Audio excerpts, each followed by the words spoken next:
이 그리스 로마 신화에서 알 수 있듯이 나르시시즘은 자기애가 심해 결국 파멸에 이르게 된 나르키소스의 이름에서 유래되었습니다.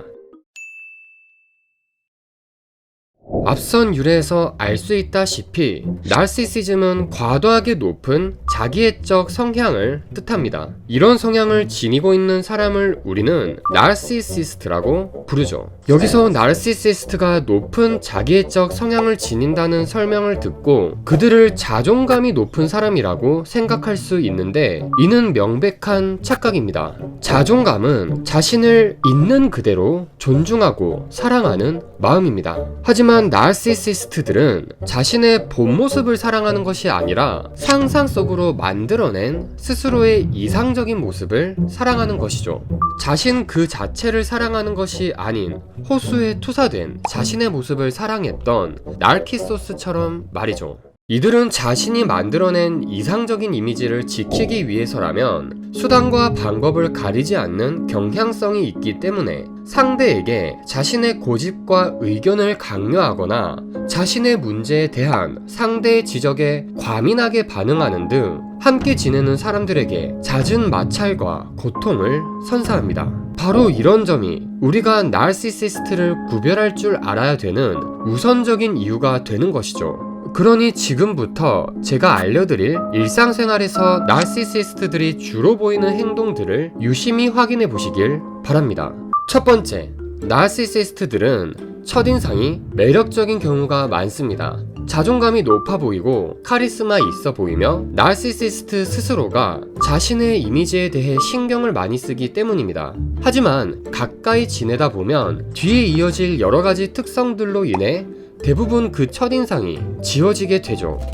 두 번째, 자신이 하는 생각을 무조건 진리라고 여기는 경향성이 있습니다. 자신과 생각이 다르면 상대방을 덜 배운 사람으로 취급하죠. 그래서 나르시시스트와 지내다 보면 계속 싸움이 일어나거나 싸움이 싫어 그냥 내 의견 말하기를 조심하게 되면서 마음의 상처와 벽이 쌓여가게 됩니다.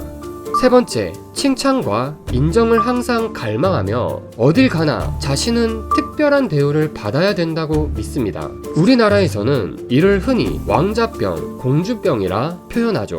네 번째, 자신이 가장 중요한 존재이기 때문에 상대방의 감정보다 자신의 감정을 훨씬 중요하게 여기는 공감 능력의 부재를 보이며 대인관계 또한 자신의 이득을 위해 유지하는 경향이 있습니다.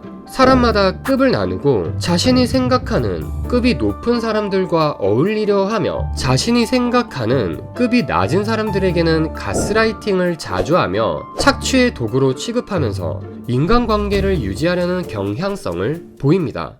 이 설명을 들은 당신은 아마 꽤 많은 주변 사람들이 머릿속에서 떠올랐을 것입니다. 사실 정도의 차이만 있을 뿐 나르시시즘의 일부 특성들은 누구나 다 어느 정도는 지니고 있기 때문입니다. 하지만 정도가 심해 정말 남에게 반복적인 피해를 입히는 나르시시즘이 강한 사람들은 인간관계를 하면서 최대한 피할 수 있으면 피하는 것이 당신의 삶의 질을 높이는 가장 현명한 일입니다. 정신의학에서는 타인 혹은 자신에게 분명한 피해를 입히는 나르시시스트들을 자기애성 성격 장애로 진단합니다. 즉, 단순히 다양한 성격 중 하나로 받아들이는 것이 아닌 분명한 심리적 이상으로 분류한다는 것입니다.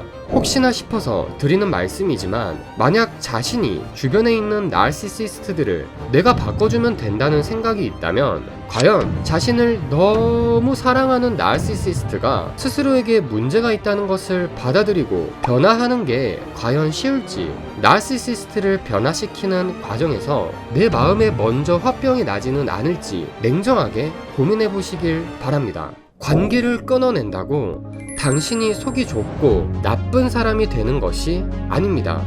자신을 힘들게 만드는 사람과의 관계를 끊어내지 않는다면 그건 반대로 내가 나 스스로에게 나쁜 사람이 되는 것이라는 사실을 꼭 명심하세요.